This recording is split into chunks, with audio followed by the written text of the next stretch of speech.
Uma das coisas que mais me perguntam é por que eu parei de fazer vídeo ou se eu ainda faço vídeos pro YouTube.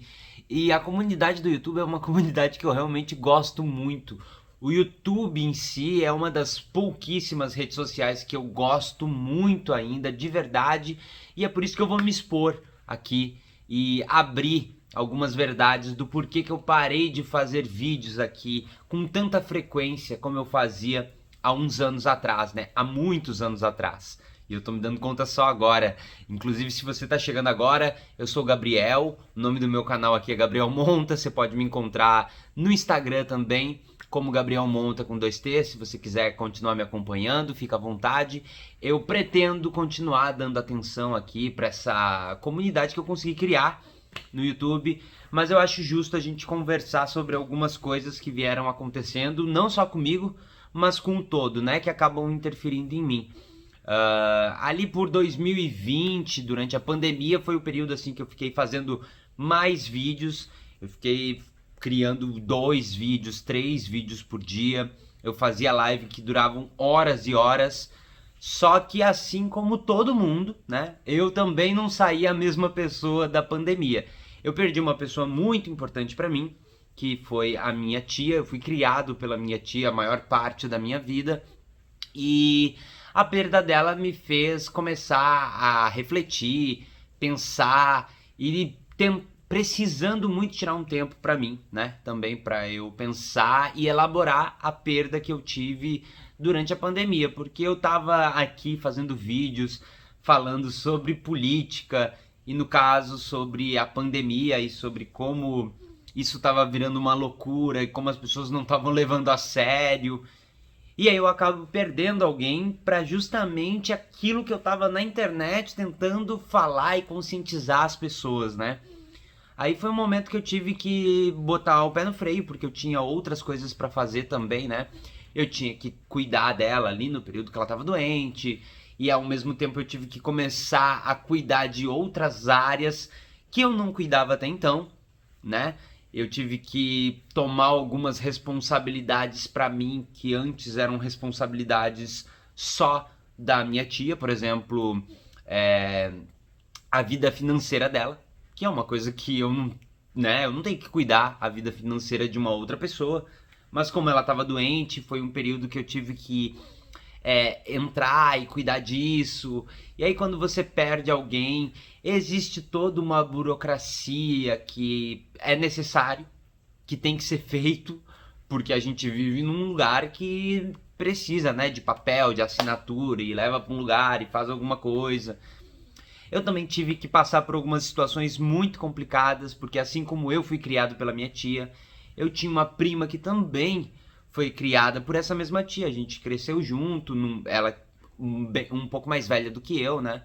Mas ela estava vivendo num outro estado, a gente não tinha muito contato. Ela também estava passando pelos problemas pessoais dela, que no caso eu não vou expor aqui, né? Porque ela não tem nada a ver com isso. Mas ela estava passando por várias questões muito sérias e muito graves. Eu não tinha contato nenhum com ela e eu tinha que arrumar um jeito de falar com ela. E eu sempre fiz questão de preservar muito assim, isso aqui que eu faço, os vídeos que eu faço no YouTube e a minha vida pessoal. Eu pontualmente falava sobre esses vídeos que eu fazia nas minhas redes sociais, porque eu queria separar muito o meu canal do YouTube das minhas redes sociais, do meu Instagram, enfim, né? O Twitter eu usava mais para isso, porque o Twitter é um ambiente que é mais propício para isso, né? Para você ficar emitindo opinião e pessoas que você nem conhece ficar emitindo opinião de volta, contrária ou a favor. E aí, como eu não tinha contato com essa minha prima, eu não tinha como ligar, eu não tinha número dela, não sabia se ela estava nem viva, inclusive.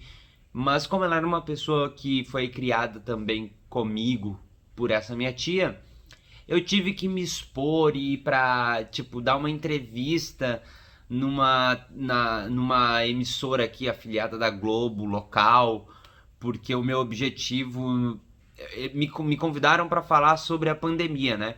Mas o meu objetivo pessoal, dando essa fala, não era mais conscientizar ninguém, não era ficar tentando falar para as pessoas como uma pandemia era sério, mas era para mandar um aviso para essa minha prima de que a nossa tia infelizmente tinha morrido, né? Então, foi um momento muito complicado para eu conseguir organizar e colocar em prática aquilo que eu estava pensando, aquilo que eu achava que eu deveria fazer. Aí, um ano de luto, né? De muito caos e muita confusão, porque luto também não é uma coisa assim tão simples de se fazer. Eu resolvi colocar outros caminhos na minha vida também, porque a gente começa a viver um momento na internet que começa essa ascensão de vídeo curto, de TikTok, de Reels, e aí eu começo a ficar num conflito, né?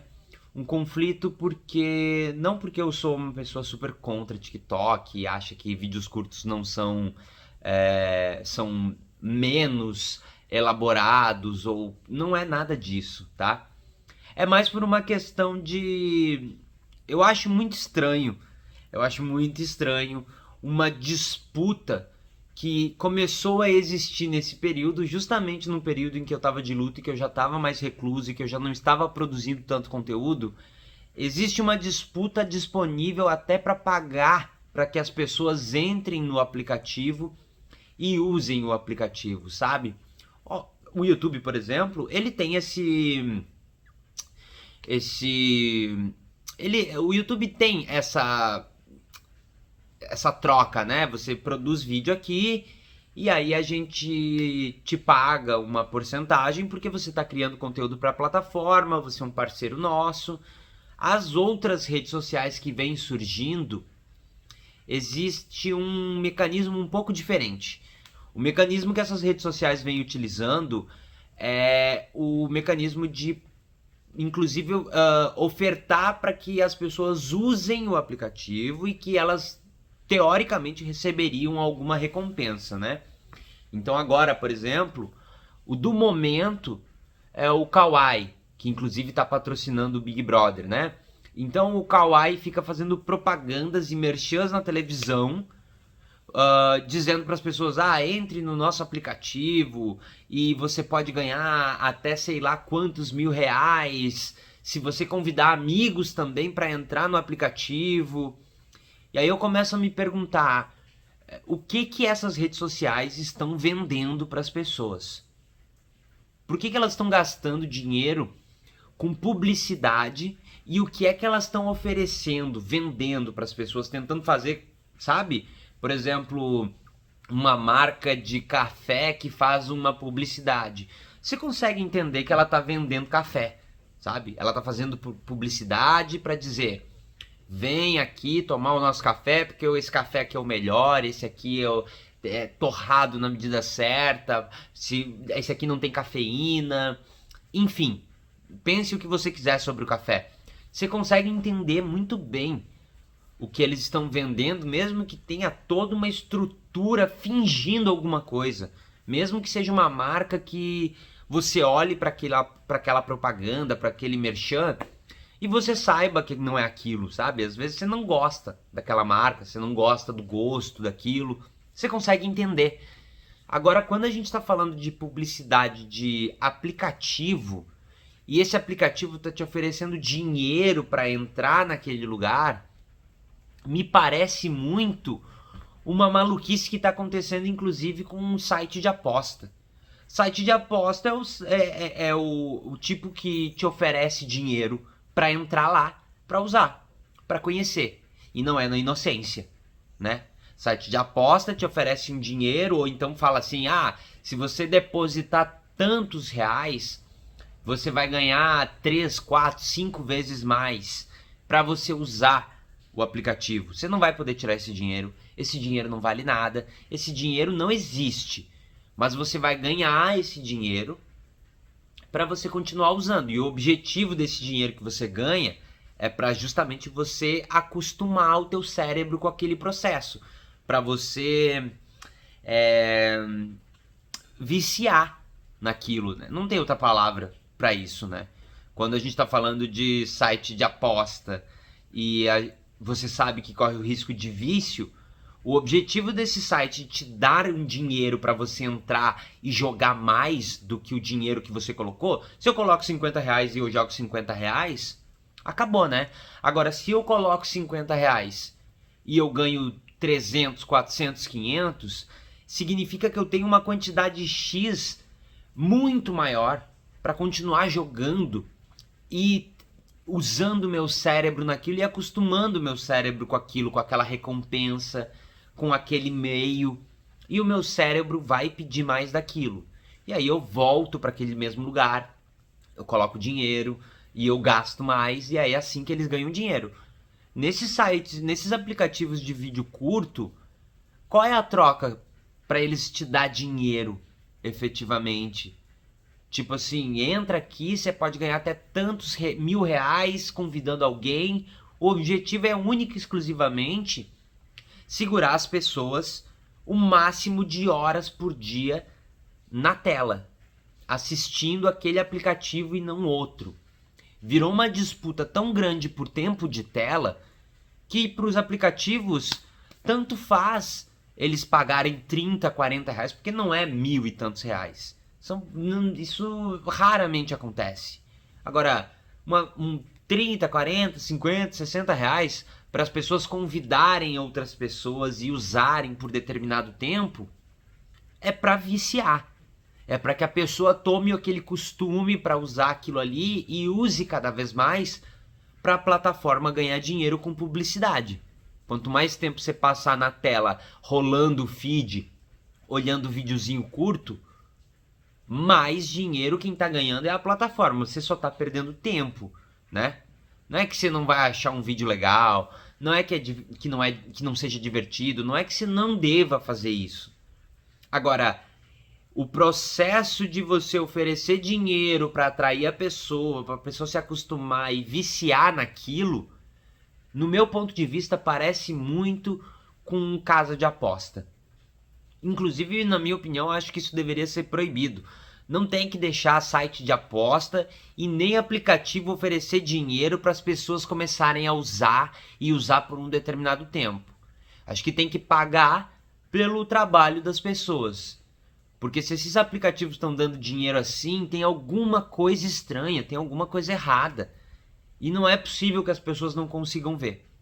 E aí quando você junta o meu momento de cansaço mental de estar fazendo muito vídeo por dia, vários vídeos por dia, e com a perda de uma pessoa muito importante, o luto, com essa minha visão do que está acontecendo, eu vou perdendo um pouco o ânimo, eu vou perdendo um pouco a vontade de fazer, porque eu não sei exatamente se eu gostaria de estar nisso, né? E se eu quero estar nisso, onde exatamente eu vou estar, sabe?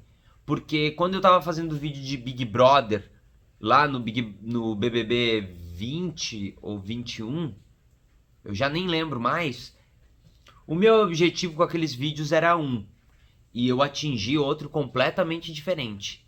O meu objetivo com os vídeos de política também era um, e eu atingi outro completamente diferente. Por quê? Porque eu percebi que não é que a gente foi transformando as pessoas numa completa falta de paciência e falta de tato para lidar com aquilo que incomoda. A gente foi transformando as pessoas num lugar que é: eu não vou ver, eu não vou lidar, eu não quero saber, porque se essa pessoa tá falando uma coisa que eu não concordo, isso é tão angustiante, isso é tão desagradável para mim, que eu não quero mais ver no meu feed em qualquer assunto.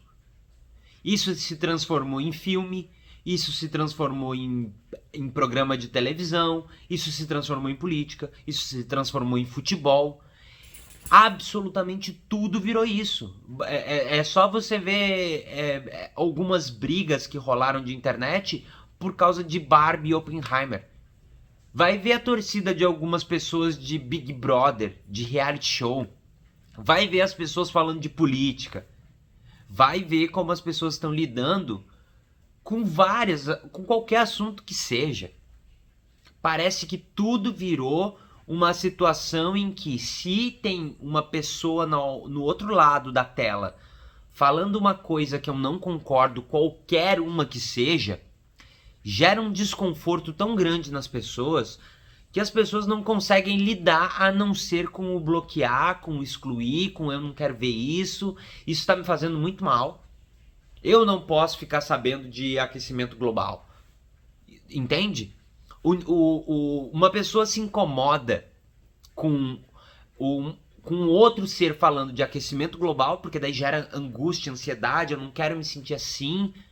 As pessoas se incomodam com alguém falando sobre política, porque daí é uma opinião que eu não concordo, isso aqui tá me irritando, isso tá me deixando muito angustiado, muito ansioso, eu não quero ver, então eu vou parar de seguir essas coisas, eu vou seguir só outras coisas que não vão me dar esse gatilho.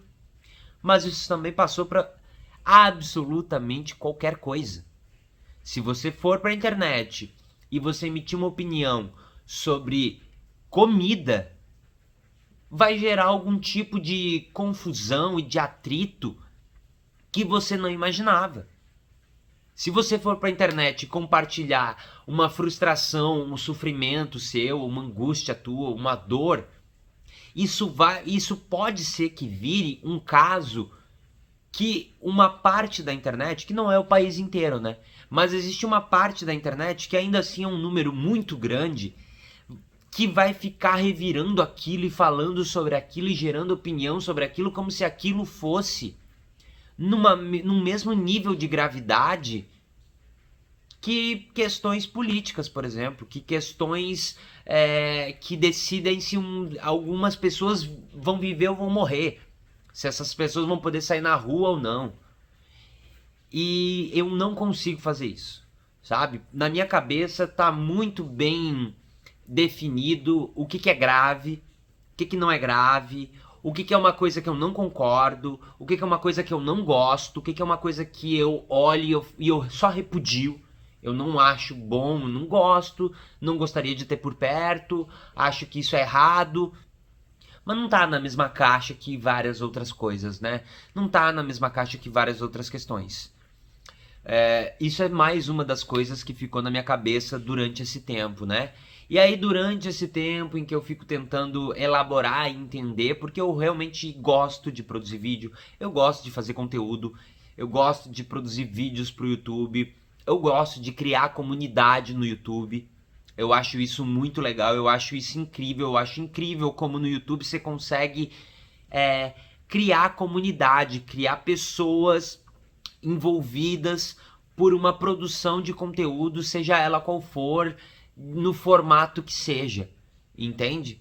Eu acho que tem pessoas que você olha às vezes no YouTube e você pensa assim, meu Deus, como é que essa pessoa consegue ter tanta visualização e tanto seguidor? E aí você vai vendo os vídeos dessa pessoa e você descobre um mundo, você descobre um universo, você descobre uma linha de conexão, né, de proximidade que eu não consigo ver e eu não consigo encontrar nas outras redes sociais. Por isso que o YouTube é um lugar que eu gosto tanto de estar e de ficar fazendo coisas e tentando outros formatos e outras maneiras de, inclusive, se comunicar, né? Só que aí também vem esses anos mais recentes, né? Porque daí eu acabo perdendo a minha tia em 21, aí eu passo um ano muito mal, e de 22, daí de 23 para 24 foi o momento em que a minha mãe descobre que tinha um câncer no útero. E aí foi junto com também várias outras coisas que aconteceram e que eu também prefiro não expor aqui, porque daí eu vou ter que envolver outras questões, outras histórias. E pra mim, essas coisas que aconteceram foram muito graves e não deveria ser aqui que eu tenho. Eu acho que não é aqui que eu deveria resolver. Eu acho que algumas coisas que aconteceram nesse período eu deveria resolver numa delegacia, fazendo um boletim de ocorrência, procurando um advogado ou uma advogada, para dependendo da situação, seria tipo muito necessário um processo. Então eu prefiro não entrar nisso. Eu prefiro só entrar na parte que realmente é o que importa e é o que me afeta efetivamente, que é quando a minha mãe descobre que tem um câncer no útero. Eu até fiz alguns vídeos falando sobre isso por aqui. Algumas não, várias pessoas inclusive me ajudaram muito nesse momento. Quando eu vim aqui, falei sobre isso e acabei me expondo, e eu vou ser eternamente grato com isso. Só que foi um período muito difícil porque eu não sei como é que se vocês já tiveram alguém próximo que tiveram algum tipo de não necessariamente câncer, né? Mas alguma situação em que você convive com alguém e essa pessoa ela sente muita dor com muita frequência e não tem remédio que pare essa dor, né? É um sofrimento e uma situação que te coloca num lugar de não aguentar mais ver a outra pessoa sofrendo, porque isso também te faz sofrer, né? Então, ao mesmo tempo que é uma coisa um pouco egoísta, porque eu não quero sofrer vendo a outra pessoa sofrer, é uma situação em que você pensa assim, porque isso foi o que eu ouvi, né? Da boca da minha própria mãe, com dor, dizendo assim: eu não aguento mais sentir dor. Eu quero que pare. Eu já desisti. Eu não quero mais tentar nada. Porque agora eu só quero que pare isso. Eu quero que acabe. Eu tô usando palavras, obviamente, mais delicadas. Se você achou isso que eu falei um pouco frio ou um pouco forte de se ouvir, eu diria pra você que eu ouvi coisa pior, e quem já conviveu com alguém que tem algum tipo de dor que não para, sabe do que eu tô falando, né? E, de novo, foi um momento assim de muito sofrimento, de um momento muito difícil, porque eu também acabava voltando para a mesma situação em que eu vivi com a minha tia, quando ela teve Covid e ela foi ficando muito mal até ir para o hospital. Era uma situação que me colocava naquele mesmo lugar, só que era uma situação diferente e eu tinha que ter cabeça para lidar com aquela situação que era completamente diferente. Mas o sofrimento que eu senti era como se fosse um acúmulo daquilo que aconteceu com o que estava acontecendo e mais todas as outras coisas que eu disse aqui que eu não ia abrir e expor num vídeo no YouTube, né? E aí ela acabou, infelizmente, morrendo. E aí foi tipo um ano de perda, um ano para tentar se recuperar e ao mesmo tempo muito mal. Aí um ano de descobrir uma situação dessa e acabar perdendo mais uma pessoa e mais um período de lidar com um luto, né? Que eu senti inclusive que foi quase um luto acumulado. Porque aquilo que eu ficava tentando não é que eu não queria sentir, mas eu tinha tanta coisa pra fazer e eu tinha tanta coisa pra resolver e eu não conseguia resolver nada.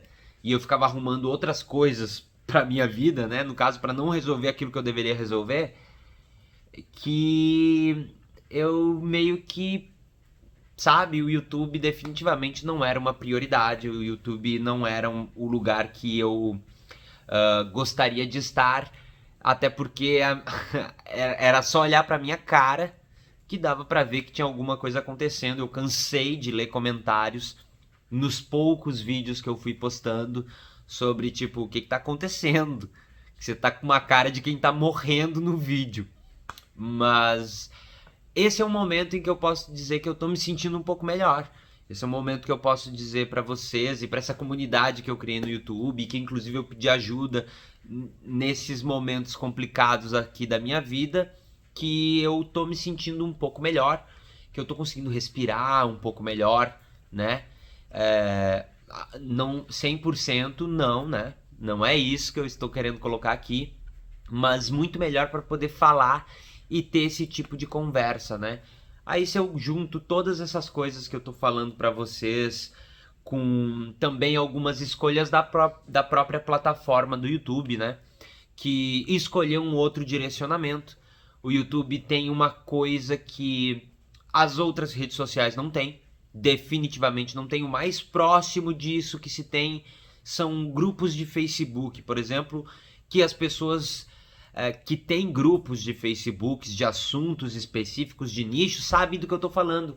Que é uma coisa muito útil, é uma coisa muito efetiva e que faz parte da vida das pessoas que têm grupos de Facebooks específicos. E eu acho que o Telegram também tem isso em alguns lugares, com aqueles canais com determinados assuntos, que você consegue encontrar muita coisa, sabe? Muito fácil, você tem uma troca muito grande de experiências diversas sobre assuntos muito específicos. Só que o YouTube escolheu o caminho de tentar rivalizar com o TikTok, como se o YouTube fosse uma rede social tipo TikTok. O YouTube não entende que ele é a televisão de algumas pessoas, ele é a Netflix, ele é a primeira opção, ou às vezes a segunda, sabe? Se não é o YouTube, é Netflix. Se não é Netflix e YouTube, se não é algum streaming YouTube, se não é tipo 2 streams e YouTube, mas o YouTube ele tá ali envolvido com streamings e não com TikTok. O YouTube tá mais para um streaming do que para uma rede social de vídeo curto. E aí o YouTube escolhe modificar algumas coisas na plataforma, priorizar Reels, priorizar vídeo curto, pagando muito mal quem tá criando esse tipo de vídeo, exigindo um número absurdo de visualização para poder monetizar vídeos pelos shorts. É coisa de milhões de visualizações para você monetizar vídeos, se depender só dos shorts, né? Só de Reels. Se não, porque para vídeos aqui são determinadas horas, 1000 inscritos. Agora, para esse vídeo curto, para você monetizar, ele exige milhões e milhões e milhões de visualizações. Então, assim, existe uma demanda e uma oferta de pagamento também ínfima, que não vale de nada, que não tem também, assim, a capacidade de envolver as pessoas como um vídeo no YouTube é capaz de fazer. Eu consigo ver TikTok, eu consigo ver Reels, eu consigo ver Shorts, eu consigo ver todas essas plataformas trabalhando junto. Assim, o vídeo que eu faço aqui, eu posso pegar e jogar nessas redes de vídeo curto para tentar um alcance maior. Mas as pessoas vão acabar me procurando, não eu, né? Quem faz, quem produz conteúdo. Aqui, no YouTube. Porque é onde existe mais tempo, é onde a pessoa cria vínculo, é onde a pessoa passa a acompanhar e se importar e querer ver e sabe o nome da pessoa e acompanha a vida da pessoa, lembra quem é, né? Porque no YouTube também, ao contrário dessas outras redes, ainda por enquanto, existe o fator de clique. Eu escolhi, eu tô aqui trocando com controle alguns vídeos e daí eu tenho a última escolha, apesar de ter um algoritmo que indica os vídeos, eu ainda tenho a opção de apertar o botão e entrar naquilo, sabe? Eu entro naquele vídeo e eu fico o tempo que eu achar que eu tenho que ficar e depois eu vou embora. Nessas outras redes sociais isso não existe. Você tá ali, a única coisa que você escolhe é entrar na plataforma. Depois que você entra na plataforma, os vídeos estão rolando o tempo todo. E aí não existe a escolha e o afeto que gera, né? Pelo menos na minha opinião, como no YouTube.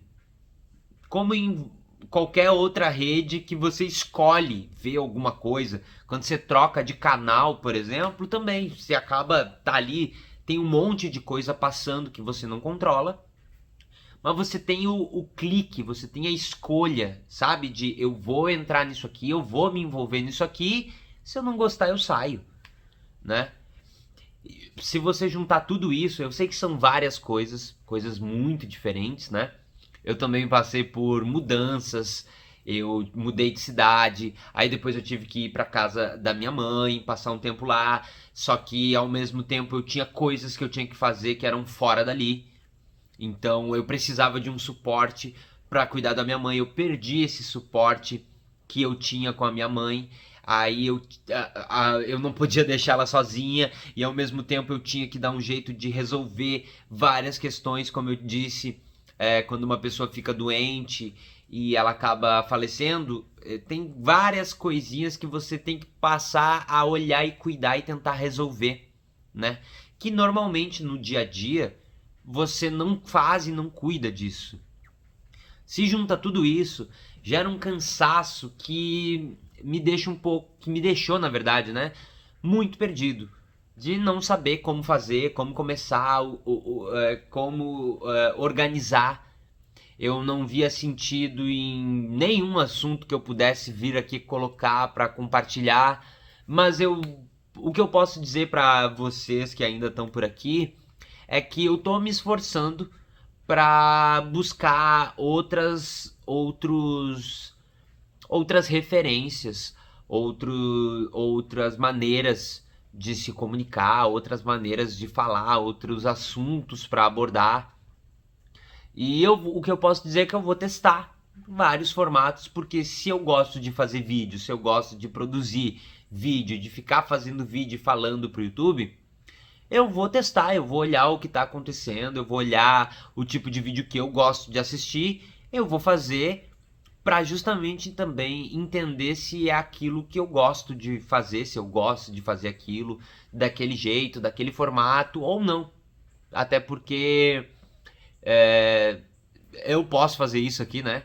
Nada me impede de fazer isso e as pessoas podem olhar e falar, ah, gostei, não gostei, e eu também vou olhar para aquilo que eu tô fazendo e gostei, não gostei, achei muito cansativo, achei nada a ver, ou eu adorei, vou continuar fazendo.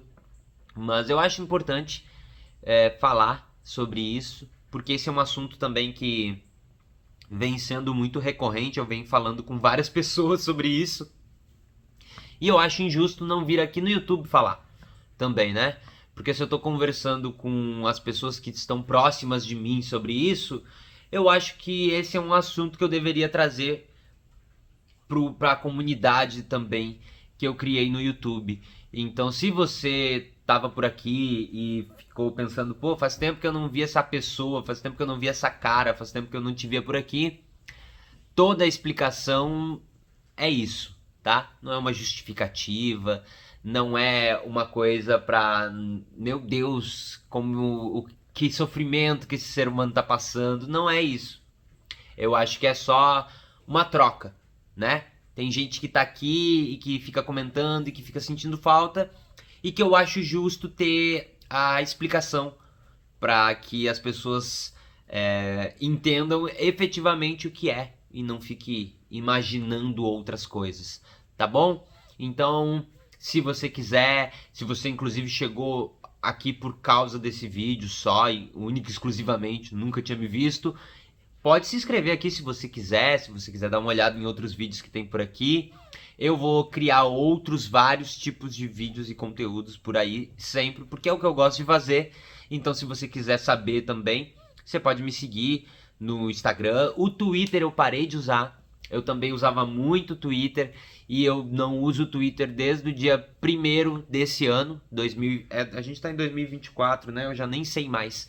Eu também decidi no dia 30 do ano passado, de dezembro, né, que eu não ia mais usar o Twitter, e eu parei de usar o Twitter a partir do dia 1º de janeiro desse ano.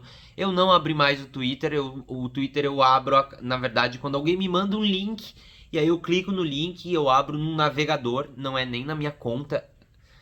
Não sei se eu tenho pretensão ou vontade de voltar a usar o Twitter pelos mesmos motivos e razões que eu acabei de citar. Eu acho que o Twitter é mais uma rede que você tem um objetivo, você tem um propósito e você mira naquilo e não existe a possibilidade de você acertar nesse objetivo. Não existe. No caso, isso que eu falei, de tipo, os vídeos que eu fazia sobre Big Brother, eu mirei num lugar e acertei em outro. Os vídeos que eu fazia de política, eu mirei em um lugar e acertei em outro.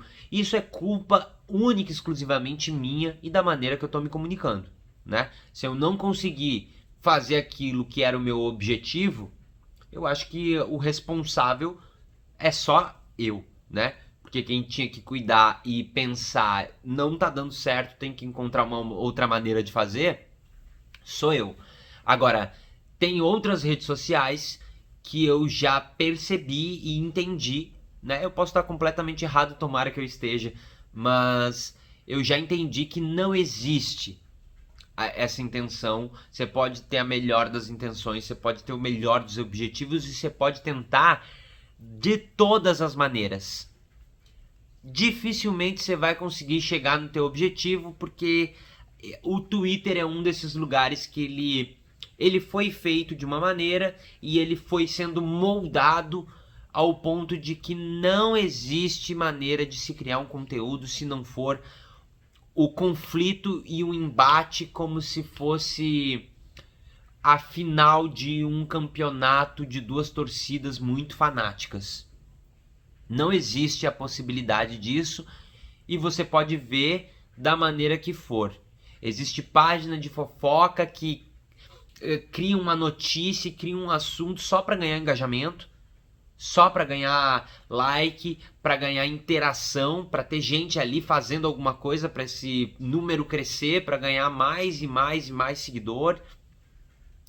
E aí não existe um objetivo, não existe uma mensagem, não existe eu tô fazendo isso por causa disso. Não. Existe a página que sabe que determinado nome de determinado famoso vai gerar necessariamente uma quantidade mínima de interação, né? Então, nesses lugares as pessoas não estão usando nem isso para tentar passar uma outra mensagem. A rede social criou um ambiente que é só a polêmica e a revolta por si só. E aí depois morre uma menina se mata aí e as páginas de fofoca chegam e falam assim, não, acontece, né? Inclusive uma página de fofoca que eu usava muito de referência porque eu achava que assim, olha só, sabe? Na área de política, como é que essas páginas estão conseguindo fazer? Como é que essas páginas estão conseguindo interação? Como é que essas páginas estão conseguindo relevância? Como é que eles conseguem fazer uma publicação tão rápida? Mas, ao mesmo tempo que existe um trabalho muito rápido sobre isso, existe uma ideia de que fazer um vídeo falando sobre política ou fazendo uma publicação no Twitter ou no Instagram sobre política ou sobre alguma outra coisa que gera polêmica, porque tem um motivo, né? Um motivo muito bem explicado, faz sentido gerar revolta quando você está falando sobre uma questão política ou social. Eles acabam usando isso também para tratar de relacionamento, para falar de Whindersson, para falar de Luísa Sonza, para falar de qualquer tipo de influenciador que seja.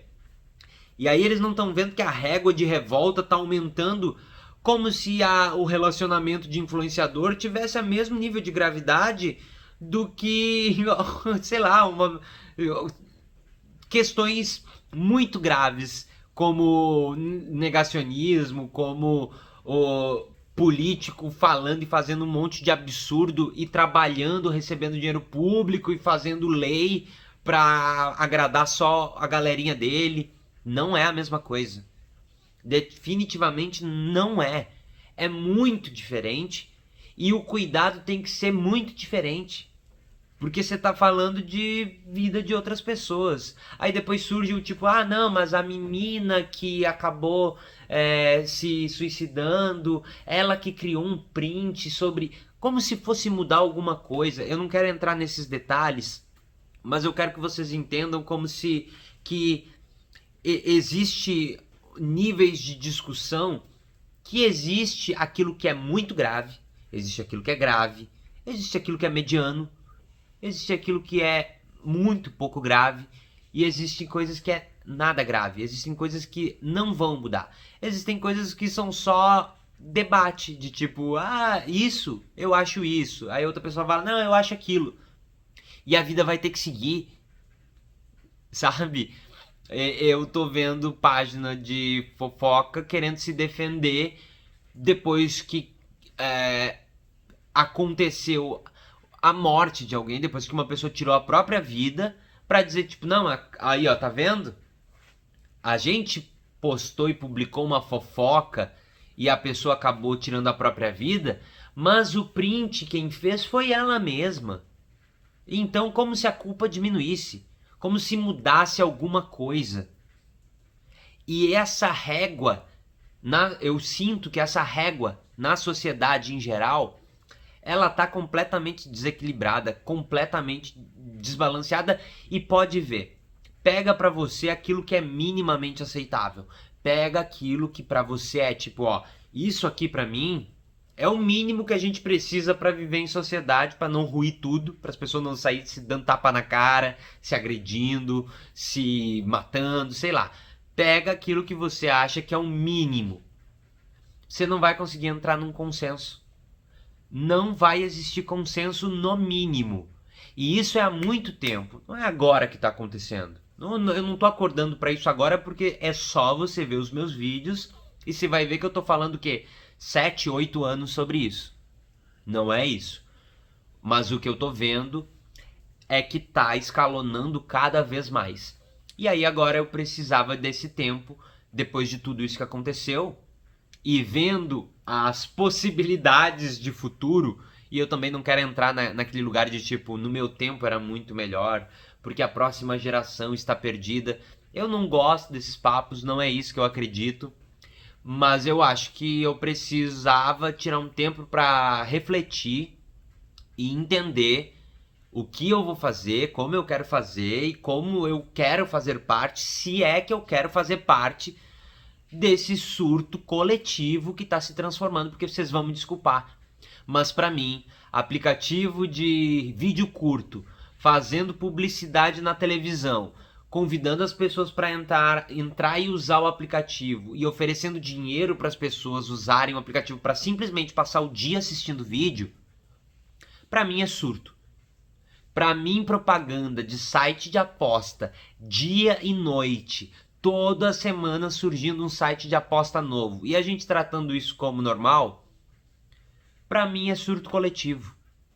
Para mim, essas trends de TikTok, em que tem um monte de marca vendendo coisa para saborizar água, porque as pessoas não querem mais beber água. As pessoas só vão beber água se tiver uma trend no TikTok em que tem baunilha, caramelo, salgado e blueberry e tudo feito em saco plástico que você tem que abrir, jogar um pó com corante numa, porque as pessoas não querem beber água, porque as pessoas não gostam de água, eu não vou beber água. Pra mim isso é surto coletivo. Pra mim isso tipo assim não tem cabimento, não tem, é difícil chegar numa explicação. Entende? São coisas que eu sinto que a gente não tá refletindo. A gente não tá pensando mais sobre, tipo, isso faz sentido pra mim? Isso não faz sentido pra mim. Isso faz sentido no geral? Ou não faz sentido? Cada um faz o que quiser. Agora, convenhamos, faz sentido trend em aplicativo onde as pessoas estão criando comunidades, identidade, posicionamento de vida, estilo de vida, em que o dilema é: não gosto de água, como é que eu faço para colocar gosto na água? E não é colocar uma rodela de limão, não é colocar uma rodela de fruta, não é isso. É comprar um saco plástico com corante e coisas que dão sabor para, sei lá, chiclete sem açúcar. Quando as pessoas comem chiclete sem açúcar que tem gosto, aquilo que vai naquela goma de mascar, as pessoas estão colocando na água, porque elas não querem beber água sem gosto. Pra mim fica muito difícil de comunicar, de conversar, de se identificar, de encontrar o lugar onde estar. Mas de novo, eu posso estar só ficando meio ranzinza, sabe? Justamente por esse cansaço mental, por perda, por luto, mas eu, do ponto de vista de quem cria vídeo para rede social, de quem cresceu com isso e ficou vendo os caminhos que isso poderia ter e os caminhos que está que estão sendo colocados, porque não é nem escolha, os caminhos que estão sendo colocados na frente da gente é só preocupação. E eu nem entrei em questão de aquecimento global, porque isso aí, pelo que eu tô entendendo, é assunto secundário, ou não sei nem se está no top 5 de prioridades, né? Então é isso. Se inscreve no canal, curte esse vídeo, compartilha com aquelas pessoas que você acha que vão se identificar com essa conversa, né? Com esse tipo de pensamento, com essas ideias que eu passei, e deixa aqui nos comentários o que você está pensando também sobre isso, se você já tinha pensado sobre alguma coisa que eu acabei de falar, se você já passou por alguns desses momentos aqui também, tá? Beijo, até a próxima.